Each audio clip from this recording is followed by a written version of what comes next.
Little Bear and the Marco Polo.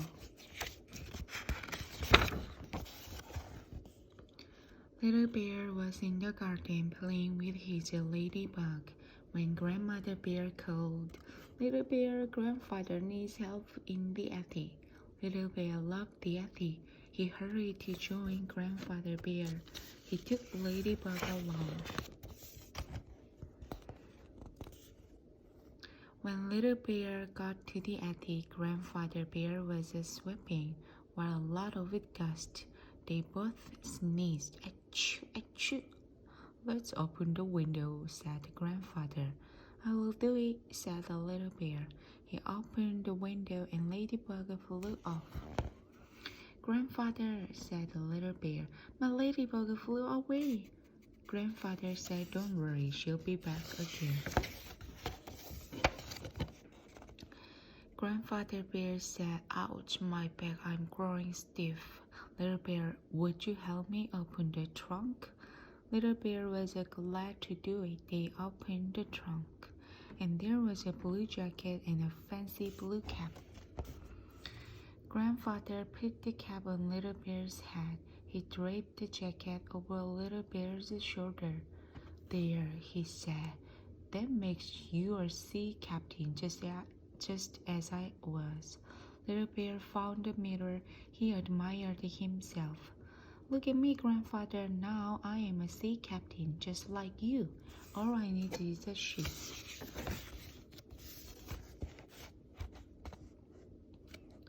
But Grandfather Bear was sitting in his old chair. He had a doze off. Little Bear looked in the trunk again. He found a picture of a ship. Oh, cried the Little Bear, what a fine ship. That woke Grandfather Bear up. Let me see it, Little Bear. Why, that is my ship, my own little ship called the Marco Polo. They both studied the picture. Why does it have that name? asked the Little Bear. Because, said the grandfather, Marco Polo was a sea captain too, and he explored the world.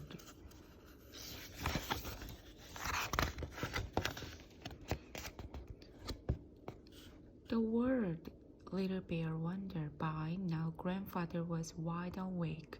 He said, fetch me the globe over there, see, said the grandfather.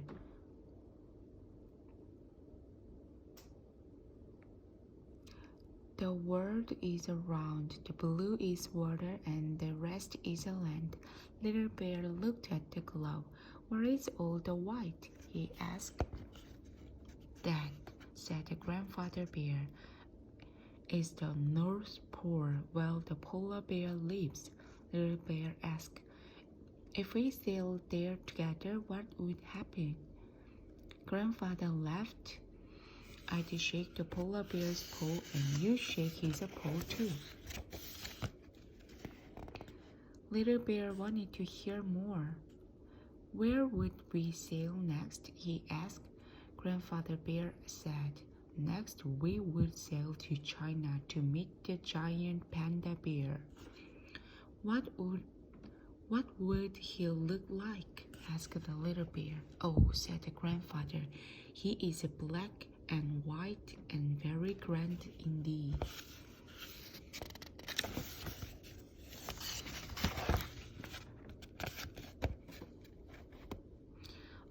Are there other bears in other places? Little Bear asked. Grandfather Bear said, in Australia there are koala bears. We could sail to Australia and get to meet some. They live in trees there.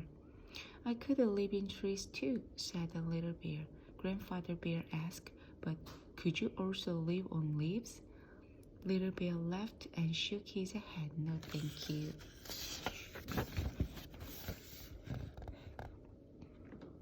But here we are in the attic, said the grandfather bear. Let's see what else is in the trunk. They found a beautiful white dress and a picture of a lovely young bear wearing the dress. Grandfather Bear smiled. He said, there she is, your grandmother wearing this dress. She is wonderful, said the little bear. That is what I thought too, said the grandfather bear.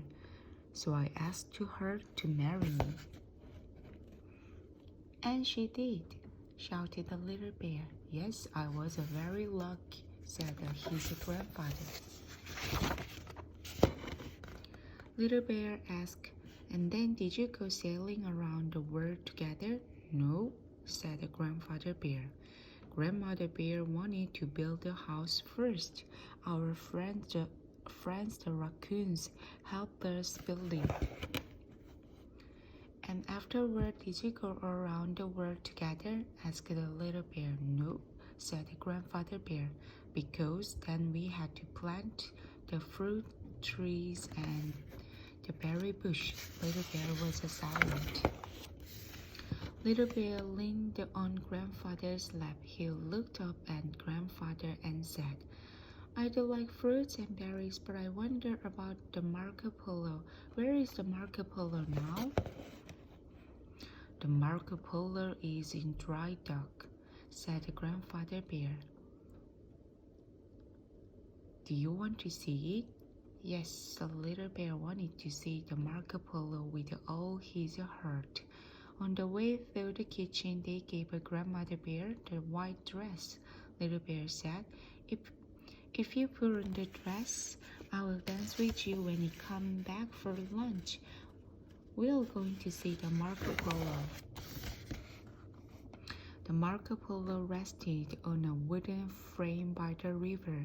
Some raccoons were washing it down. Little bear took a deep breath. It's even more beautiful than I thought, he said. Grandfather bear wiped away a tear. Little bear climbed aboard. Ahoy there, he called to the raccoons. I'll be your captain. Little bear saluted, and the raccoons cheered. We will sail around the world, just you wait and see. And then it was time to go home. Little bear took grandfather bear's paw. You're not sad, are you, grandfather? He asked, looking up at grandfather bear. No, grandfather bear was not sad. I'm just plain hungry, little bear, he said.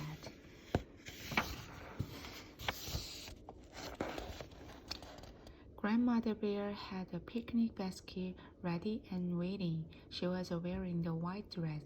Just a mite tight, she said, laughing.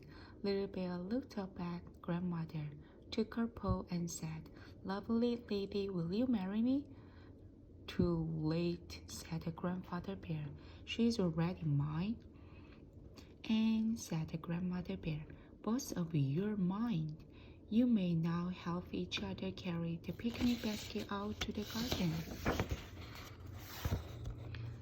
See, little bear, said the grandfather, there's no place like home. Just remember that when you begin to sail around the world.